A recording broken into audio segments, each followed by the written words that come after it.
الحمد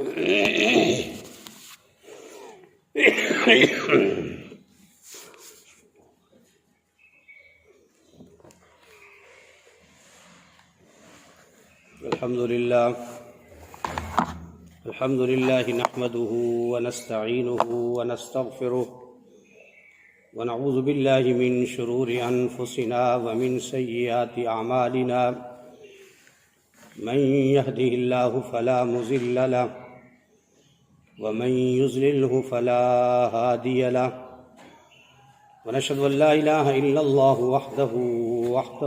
وحده لا شريك له ونشهد أن سيدنا ومولانا محمدا عبده ورسوله أما بعد فأعوذ بالله من الشيطان الرجيم بسم الله الرحمن الرحيم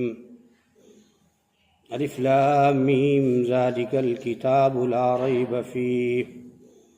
هدى للمتقين الذين يؤمنون بالغيب ويقيمون الصلاة ومما رزقناهم ينفقون وقال الله تعالى في مقام آخر شهر رمضان الذي أنزل فيه القرآن أو كما قال عليه الصلاة والسلام صدق الله العظيم وصدق رسوله النبي الكريم ونحن على ذلك لمن الشاهدين والشاكرين والحمد لله رب العالمين سبحانك لا علم لنا إلا ما علمتنا إنك أنت العليم الحكيم رب اشرح لي صدري ويسر لي أمري واحلل عقدة من لساني يفقهوا قولي رب زدني علما رب زدني علما رب زدني علما اللهم صل على محمد وعلى آل محمد كما صليت على إبراهيم وعلى آل إبراهيم إنك حميد مجيد اللهم بارك على محمد وعلى آل محمد كما باركت على إبراهيم وعلى آل إبراهيم إنك حميد مجيد يا رب صل وسلم دائما أبدا على حبيبك خير الخلق كلهم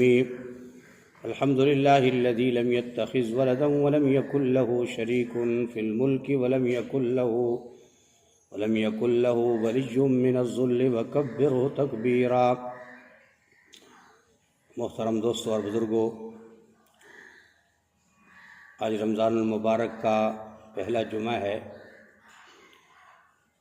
اللہ جل شانہ کی مقدس مطہر کتاب قرآن مجید فرقان حمید سے چند آیات مبارکہ تلاوت کی ہیں۔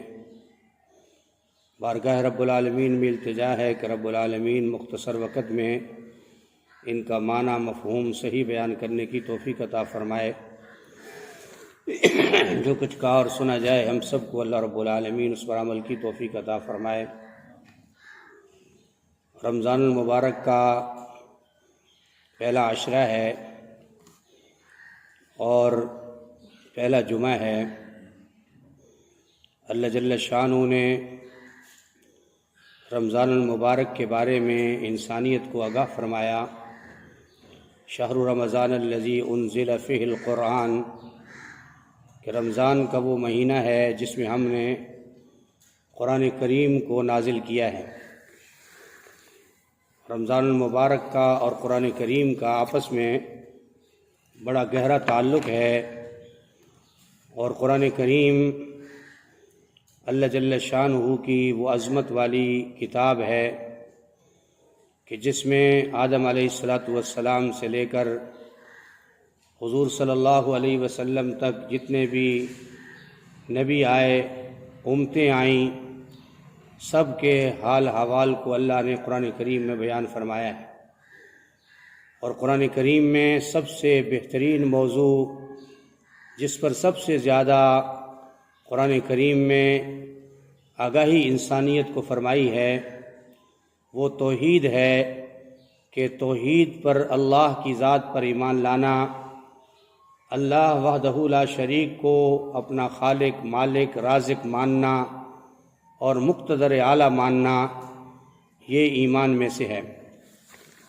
اور فرمایا کہ پھر قیامت تک آنے والے جتنے انسان ہیں، ان پر آنے والے جتنے حالات ہیں، ان سب حالات کو بھی قرآن کریم نے واضح فرما دیا ہے اور انسانیت کو آگاہ کر دیا ہے۔ ہاں، قرآن کریم کہتا ہے جب انسان ان کا دل اندھا ہو جائے اور اس دل کے اندھے پن کی وجہ سے اس کی ہدایت کے لیے،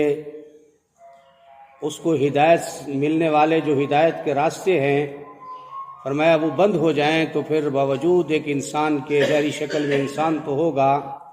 لیکن اس کو ہدایت حاصل نہیں ہوگی۔ تو فرمایا کہ انسان کو، فرمایا کہ آنکھوں کا اندھا اس کا گزارا ہو سکتا ہے،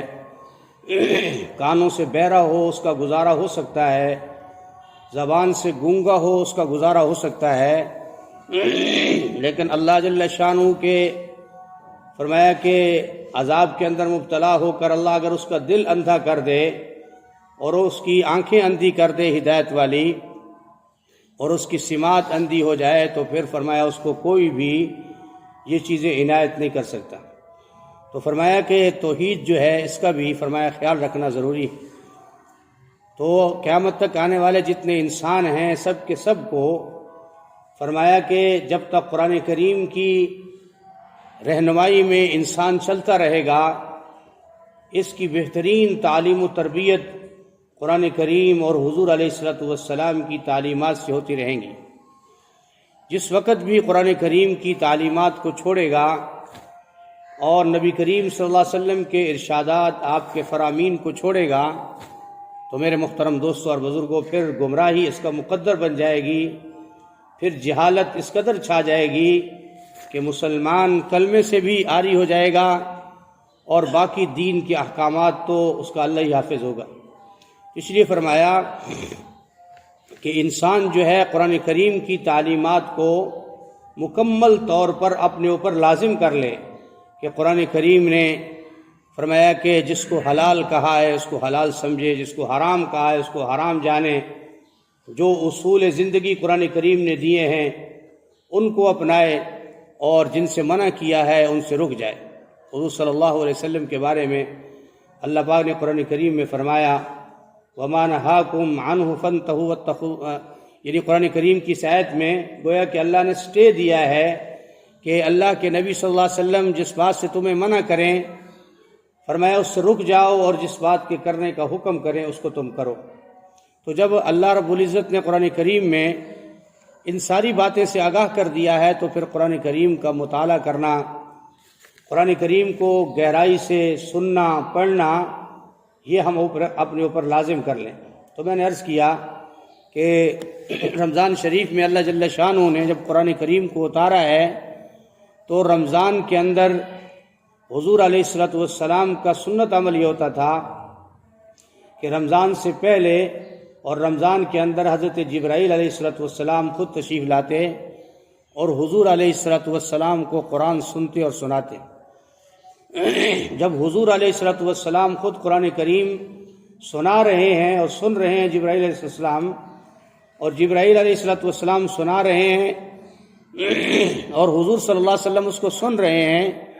تو آپ خود اندازہ لگا لیں کہ قرآن کریم کی عظمت اور قرآن کریم کی شان کس قدر بلند ہے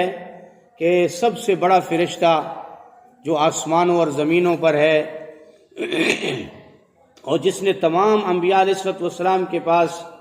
وہی جو ہے وہ لے کر آئے ہیں، وہ حضرت جبرائیل علیہ السلام ہے، اور پھر آپ خاتم النبیین ہیں، آپ کے بعد کوئی نبی نہیں ہے اور اس امت کے بعد کوئی امت نہیں ہے۔ تو وہ جب خود اس قرآن کریم کی تلاوت کا اس قدر اہتمام فرما رہے ہیں، تو میرے محترم دوستوں اور بزرگوں، میرے اور آپ کے ذمے کس قدر قرآن کریم کا پڑھنا،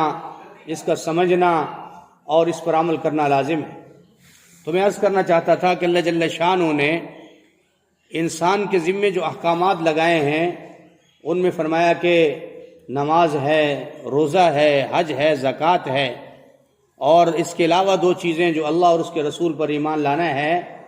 فرمایا یہ گویا کہ 6 چیزیں ہو گئیں۔ یہ لازمی چیزیں ہیں کہ جن پر ایمان والا صاحب ایمان آدمی جب تک مکمل عمل نہیں کرے گا اس وقت تک کامیاب نہیں ہو سکتا۔ یعنی نماز کا 5 وقت ادا کرنا اس کے ذمہ اللہ نے لازم کر دیا ہے، اللہ کا حکم ہے، اللہ کا فرض ہے، اس کو پورا کرے۔ اور اس کے بعد فرمایا مہینے میں، سال میں 1 مہینہ روزے رکھنا اللہ جل شانہ نے اس کے اوپر فرض کیے ہیں۔ یا ایھا الذین آمنوا کتب علیکم الصیام کما کتب علی الذین من قبلکم لعلکم تتقون۔ اللہ نے انسانیت کو آگاہ کیا، ایمان والے لوگوں کو بتایا کہ یہ روزے صرف تمہارے اوپر فرض نہیں ہیں، تم سے پہلے جتنے بھی اس دنیا میں انسان آئے ہیں یا مسلمان آئے ہیں ان کے ذمے ہم نے اس عمل کو لگایا ہے۔ اور اس کا مقصد یہ ہوتا ہے کہ جب آدمی اللہ کے لیے بھوک برداشت کرتا ہے، اللہ کے لیے پیاس برداشت کرتا ہے،